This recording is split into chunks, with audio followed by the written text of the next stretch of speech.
Hello అండి, welcome to సాహిత్య Raju's kitchen. ఈరోజు వీడియోలో కొబ్బరి మసాలా కోడిగుడ్డు కర్రీని ఏ విధంగా ప్రిపేర్ చేసుకోవాలో చూపించబోతున్నాను.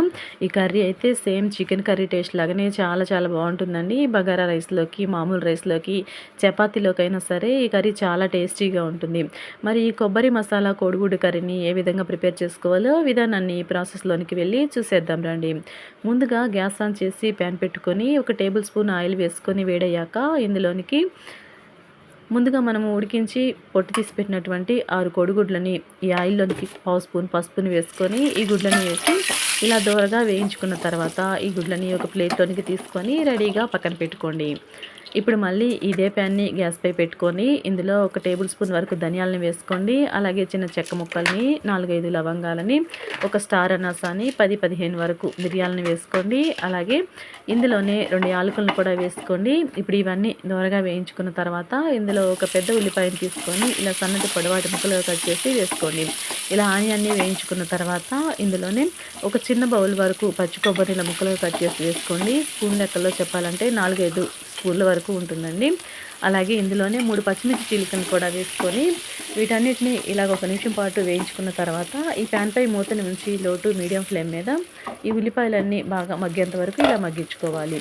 ఇప్పుడు ఇలా మగ్గించుకున్న తర్వాత ఇప్పుడు ఈ ప్యాన్ని కిందకి దింపుకొని వీటన్నిటిని పూర్తిగా చల్లారనివ్వాలి.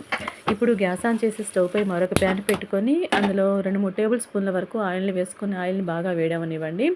ఇప్పుడు ఇందులో ఒక హాఫ్ స్పూన్ వరకు జీలకర్రని, అలాగే 2 బిర్యానీ ఆకుల్ని, 1 రెమ్మ కరివేపాకుని వేసుకొని వేయించుకున్న తర్వాత ఇందులోనే 2 టమాటాలని ఇలా చిన్న ముక్కలు కట్ చేసి వేసుకొని ఈ టమాటాలను 1 నిమిషం పాటు ఫ్రై చేసుకున్న తర్వాత ఈ ప్యాన్పై మూతను ఉంచి టమాటాలు మగ్గేంత వరకు మగ్గించుకోవాలి.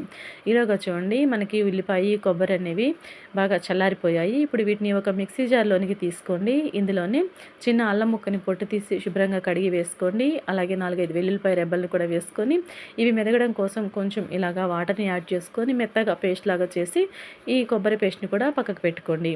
ఈలోగా చూసినట్లయితే మనకి టమాటాలు చక్కగా మగ్గిపోయాయండి. ఇప్పుడు ఇందులో కూరకు సరిపడినట్లుగా సాల్ట్ని యాడ్ చేసుకోండి. అలాగే పావు స్పూన్ పసుపుని, 1 స్పూన్ వరకు కారాన్ని వేసుకొని ఇలా 1 నిమిషం పాటు వేయించుకున్న తర్వాత ఇప్పుడు ఇందులో మనం గ్రైండ్ చేసి పెట్టుకున్నటువంటి ఉల్లిపాయ, కొబ్బరి పేస్ట్ని కూడా వేసుకొని 1 నిమిషం పాటు ఫ్రై చేసుకున్న తర్వాత ఇప్పుడు ఇందులో అదే మిక్సీ జార్లో కొంచెం వాటర్ని పోసుకొని గ్రేవీకి తగ్గట్లుగా ఇలాగ వాటర్ని యాడ్ చేసుకొని ఒకసారి మిక్స్ చేసుకొని ఈ ప్యాన్పై మూతని ఉంచి గ్రేవీని కొంతసేపు ఉడికించుకుందామండి. ఈలోగా మనం ముందుగా ఉడికించి వేయించి పెట్టుకున్నటువంటి కోడిగుడ్లకి ఇలాగ వీడియోలో చూపిస్తున్న విధంగా ఘాట్లను పెట్టి తీసుకుందాము. ఇలా ఘాట్లను పెట్టి తీసుకున్న తర్వాత గ్రేవీని చూద్దాం. చూడండి, గ్రేవీ అయితే మనకి చక్కగా దగ్గరగా ఉడికిపోయింది. ఇప్పుడు ఇందులో 1 స్పూన్ వరకు గరం మసాలాని వేసుకొని ఒకసారి మిక్స్ చేసుకున్న తర్వాత మనం ఉడికించి వేయించి ఘాట్లు పెట్టుకున్నటువంటి కోడిగుడ్లను వేసుకొని ఒకసారి మిక్స్ చేసుకొని ఈ ప్యాన్పై మూతని ఉంచి 1-2 నిమిషాల పాటు ఉడికించుకుందాము. ఇలా 2 నిమిషాలు ఉడికించిన తర్వాత ఫైనల్గా ఇందులో సన్నగా కట్ చేసినటువంటి కొత్తిమీర ఆకులను వేసుకొని మిక్స్ చేసుకున్నామంటే మనకి వేడివేడిగా టేస్టీగా కొబ్బరి మసాలా కోడిగుడ్డు కర్రీ రెడీ. ఓకే అండి, చూసారు కదా కర్రీని ఏ విధంగా ప్రిపేర్ చేసుకున్నాము. ఈ ప్రాసెస్లో చేసిన కోడిగుడ్ల కర్రీ అయితే చికెన్ కర్రీ లాగా చాలా చాలా టేస్టీగా ఉందండి. తప్పకుండా మీరు కూడా ట్రై చేయండి. అలాగే వీడియో నచ్చినట్లయితే వీడియోకి ఒక లైక్ చేసి మన ఛానల్ని సబ్స్క్రైబ్ చేసుకుని పక్కన ఉన్న బెల్ సింబల్ని క్లిక్ చేయండి. Thanks for watching.